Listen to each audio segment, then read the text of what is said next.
तो इस भाई की तरफ बहुत सारे बच्चे हैं। आप सबका स्टोरी वही है। कोई ट्रक चला रहा है, कोई लेबर का काम कर रहा है। बताइए 4 साल से ये बच्चा जो है इसी तरह से भटक रहा है और न माँ है, न बाप है, न भाई है, न बहन है। तो क्या करे ये बच्चा, जहर खा ले? क्योंकि हम लोग 2019 और 21 के बीच में फिजिकल, मेडिकल, लिटरेचर सब पास किया था, लेकिन हमारा ज्वाइनिंग रोक दिया गया। जो माँ है, सौतेली माँ, वो नहीं पूछती। वो पूछती ही नहीं है, इसीलिए उनका हालत ऐसा हो गया है कि वे रोड पे भीख मांगने चला गए हैं। नमस्कार दोस्तों, मेरा नाम दीपक है। आप देखना शुरू कर चुके हैं जासूस बाव। जैसा आप सभी को पता है, पेंडिंग भर्ती का जो मुद्दा है बिहार में गरमाया हुआ है। राहुल जी लगातार पलायन रोको का मुद्दा यहाँ पे बिहार में अभी लेकर पद यात्रा कर रहे हैं। कन्हैया जी भी पद यात्रा कर रहे हैं। लेकिन एक जो ये मुद्दा है 2019-21 के बीच पेंडिंग सेना भर्ती पूरी करो का ये मुद्दा छिपा हुआ है। लेकिन बच्चे लोग हैं, अपनी लड़ाई लड़ रहे हैं और हमसे जितना हो पा रहा है हम लगातार कवरेज कर रहे हैं। तो इसी बीच हमारे साथ एक भाई मौजूद है। इसकी स्टोरी इतनी दयनीय है जो आप अगर सुन लेंगे तो आपको रोना आ जाएगा। लेकिन दिक्कत यह है कि भाई को हिंदी नहीं आती। भाई आपको हिंदी नहीं आती? हिंदी नहीं आती। हिंदी नहीं आती। आप कहाँ से हो? उड़ीसा से। उड़ीसा से हो। तो भाई को हिंदी उतनी अच्छी से नहीं आती है। तो हमारे भाई का एक दोस्त है, वो हमें समझाएंगे कि भाई के साथ दिक्कत क्या है। आप सोचने पे मजबूर हो जाओगे कि सरकार ने इन जैसे युवाओं के साथ आखिर क्या किया है। भाई आप आ जाना। भाई क्या मुद्दा है, मतलब भाई की मतलब आप लोग सरकार को बदनाम कर रहे हो, उनके समर्थक, ऐसा क्या? हम सरकार को बदनाम नहीं कर रहे, हम अपना अधिकार मांग रहे हैं। क्योंकि हम लोग 2019 और 21 के बीच में फिजिकल, मेडिकल, लिटरेचर सब पास किया था, लेकिन हमारा ज्वाइनिंग रोक दिया गया। अच्छा। जिस उसकी वजह है कि कोविड-19 कोरोना। जब कोरोना के टाइम में चुनाव हो सकता है, रैलियाँ हो सकता है, सब कुछ हो सकता है, लेकिन हम लोग गरीब और मजदूर के बेटे के ज्वाइनिंग रोक दिया गया। ज्वाइनिंग रोक दिया गया क्योंकि हम लोग गरीब और किसान के बेटे हैं। हमारे पास बैक सपोर्ट इतना नहीं है कि हम सरकार से लड़ पाएंगे। आपके पिताजी क्या करते हैं? पापा? पापा ड्राइवर है। पापा ड्राइवर है? हाँ। पापा ड्राइवर है। हाँ। और माताजी क्या करते हैं? माताजी चला गया। माताजी नहीं है? नहीं है, उनके माताजी डेथ हो गया। और आप क्या करते हो? मैं थोड़ा ड्राइवर करता हूँ। मतलब ये भी ड्राइवर का ही काम? हाँ हाँ, ये भी ड्राइवर की काम करते हैं। छोटे बेड़ू जब छोटा सा था ना, उनके माताजी गुजर गए। अच्छा, जब छोटा था तब? जब वो चलाने लग गया कि मेरे पापा कमा रहे हैं, मेरे को भी उनको हेल्प करना चाहिए, तब से उनके साथ दे रहा है। अपनी खुद गाड़ी चला रहा है और खुद पढ़ाई कर रहा है।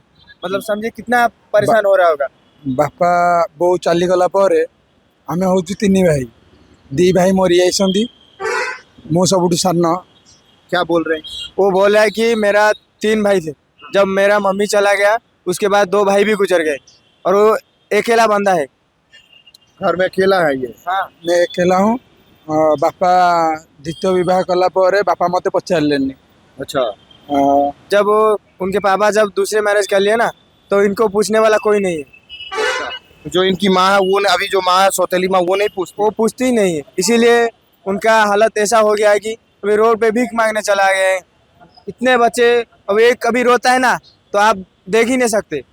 जब रोने लगता है हम लोग इनको कैसे समझाएं, हम खुद को नहीं पता चल रहा है। इतना हालत ऐसा मतलब देखिए, मतलब इतना ये दयनीय है कि मतलब सरकार जो है इस बच्चे के साथ इतना गलत तो बहुत सारे बच्चे के साथ किया। लेकिन देखिए ये बेचारा जो है ड्राइवर ट्रक चलाने के लिए मजबूर है। मतलब तो घर मतलब सारा चीज ठीक से चल पा रहा है? कैसे चलेगा? खुद कमाएगा, खुद पढ़ेगा और खुद का जिम्मेदारी उठाना इतना आसान नहीं है। तकलीफ होता है।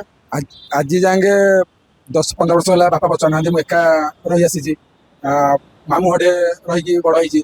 मामू होगा पचार बजी करछंती। वो बोल रहा है कि आज लगभग 10-15 साल हो गया उनके पिताजी उनसे नहीं पूछ रहे। वो मामा के घर रह के पढ़ाई। मतलब तो ये हुआ कि ये भाई अकेला हो गया ना? तो खुद अकेला हो गया है। उनका पूछने वाला कोई नहीं है, हालचाल पूछने वाला कोई नहीं है। जब तबीयत खराब हो जाए कोई पूछने वाला, देखने वाला भी नहीं है। और मामा के घर रहता है। आप सोचिए खुद का घर और मामा का घर कैसा होता है। थोड़े एमती होची माने जीवन थाए कि जा न थाए कि दा। वो बोल रहा है कि ऐसा फील हो रहा है ना, वो मरने के साथ समान है, जीने का कोई वजह ही नहीं है। नहीं, ऐसा बात नहीं है भाई। इतना छोटा चीज से जीना, लड़ो। देखो तुम्हारी तरह और सब भाई भी तो है ना, सब लड़ रहे हैं तो तुम भी लड़ो। दिक्कत सबके पास है, ठीक है ना? लेकिन अब क्या करोगे? लड़ने के अलावा तुम्हें बस और कोई उपाय तो है नहीं। नहीं है। बुरा लगता है ना? बहुत बुरा लगता है। कोई नहीं चलिए, कोई बात नहीं भाई, देखिए सबके जीवन में कष्ट है। अब इस भाई की तरफ बहुत सारे बच्चे हैं। नहीं रो। तो इस भाई की तरफ बहुत सारे बच्चे हैं। अब सबका स्टोरी वही है। कोई ट्रक चला रहा है, कोई लेबर का काम कर रहा है, कोई मजदूरी का काम कर रहा है। मैं सरकार से हाथ जोड़कर मतलब निवेदन करता हूं कि सरकार से मैं हाथ जोड़ता हूं कि मतलब इन बच्चों का जो मांग है वो पूरा कर दीजिए। बाकी आपको बाद में जो करना होगा आप करते रहिएगा, लेकिन इस बच्चों का भविष्य खराब मत कीजिए। ये बच्चे अकेले हैं। देखिए ये बच्चा रोने लगा, इसके पास कोई अब चारा नहीं कि ये बच्चा क्या कर दे। जीवन में इसका क्या ड्राइवरी लिखा हुआ था। इस बच्चे ने 3 बजे उठकर उतना सुबह भोर में क्या मतलब ड्राइवरी का सपना देखा था, इतना दौड़ रहा था। इन बच्चों के साथ अभी किसी को भी दौड़ा दीजिए, ये बच्चे अभी भी मतलब लड़ने के लिए तैयार रहते हैं। बस इन लोग को वर्दी चाहिए। तो सरकार जो कर रही है, इन बच्चों के साथ खिलवाड़ कर रही है, इन बच्चों को भविष्य को अंधकार में डाल दी है। बताइए 4 साल से ये बच्चा जो है इसी तरह से भटक रहा है, और न माँ है, न बाप है, न भाई है, न बहन है। तो क्या करे ये बच्चा, जहर खा ले। आप लोग साथ दीजिए जो जितना हो सके ना।